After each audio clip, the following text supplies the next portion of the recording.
Here's the secret most people never hear. Working harder isn't the path to financial freedom. It feels noble to grind more hours, chase overtime, stack side gigs, but that's still trading time for cash, and time is capped. Myth bust time. Myth 1, if I just work more, I'll get rich. No, you'll get tired. Wealth scales, hours don't. Myth 2, budgeting is the answer. It's a tool, not a wealth engine. You can't coupon clip your way to freedom.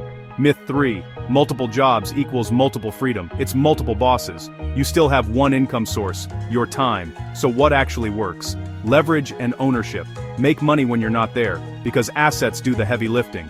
Here's the roadmap I wish I had sooner. Step 1. Cap your time for cash.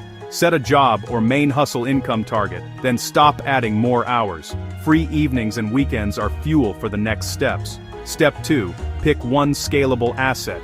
Digital product, newsletter with sponsors, niche YouTube channel, simple SaaS, template store, a small service you can delegate. Choose one. Commit 90 days. Step 3.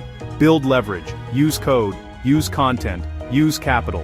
If one video, one template, or one sales page can earn 100 times, you're on track. Document, automate, delegate. If it needs you, it's not an asset yet. Step 5. Reinvest into ads, tools, people, or boring ownership. Step 6. Keep a 3 to 6 month buffer. Diversify income. Avoid wipeout bets. Replace one bill at a time with asset income. When assets pay your life, you win time back forever. Start tiny. Today. Pick one asset. Give it 90 days.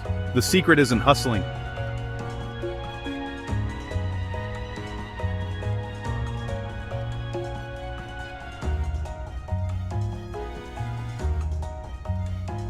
Sean named Derek.